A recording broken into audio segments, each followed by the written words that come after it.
the story of Job is resonating for a few people at the moment. Life is always interesting and frequently throws curveballs at us. At the moment we've got a number of mustard seed people who are struggling a little bit. Someone in hospital with kidney infection, and someone who's broken their wrist and then got nerve pains such that they can barely walk, and others of us have older parents who are going through all sorts of stuff that you go through should you be fortunate enough to live that long. And sometimes life just doesn't work out in the nice, easy, straightforward way that we'd like it to, certainly not all the time for us. And it does make me aware that we live by all sorts of creeds and narratives, but underneath our stated narratives there's one that I think is common to most of us, and that is basically we like our comfort. We like to be comfortable, and not only do we like to be comfortable, but we like to be comfortable with the way that we like our comfort. So we tell stories about the way the world works that kind of feature us doing quite well in them, and are less focused on everybody else and however well or not they might do. And one of the things that happens in the story of Job is that towards the end there's a big reveal, and the big reveal is not that astonishing when you think about it.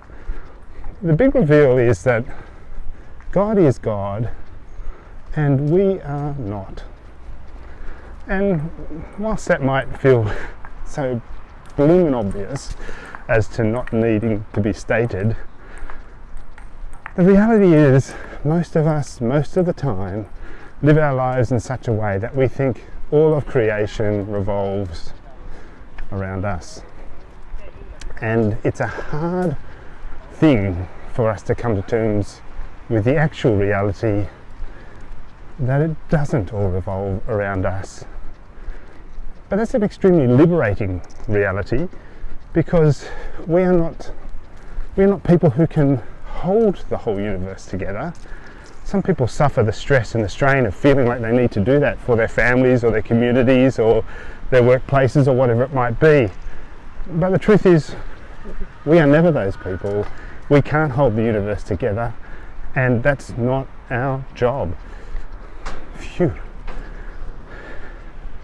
But part of that is that we're not central to everything either, and sometimes stuff just happens in ways that we kind of think is a little bit unfair, not the way it should happen to us and for us. And we need to remember that there's a big world out there with lots and lots of people and lots of time before us, time that will go on after us, and we find ourselves in this very big story of which we play a small but significant part. And if you wonder about how significant a part you can play, just think about some of the people who have so radically impacted your own life, for good and for ill. Humans' impact on one another is so significant it can go on from generation to generation and alter the course of history. So Job's big reveal is coming up in our series. Graham Tutt's going to help us think about the next section of the story. We're looking at, where is it, Graham?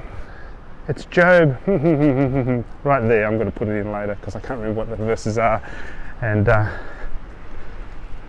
so just pretend I didn't say that, because of course I know, and there they were and they came up, and we will continue to think together on this vexing story that is distressing because it doesn't work out in the Disney fairy tale kind of way that we think it should, although it does look like someone's tacked on a Disney fairy tale ending as much as you can after a situation that Job's faced. So stay faithful. God is faithful, and the power of that faithfulness is such that no matter what happens to you, there is a good story to be told a faithfulness to enter into, and a life that is so rich, and rich beyond our imagination. Because let's face it, when we imagine what's good for us, that's our imagination, and we can't imagine the goodness that goes beyond that imagination.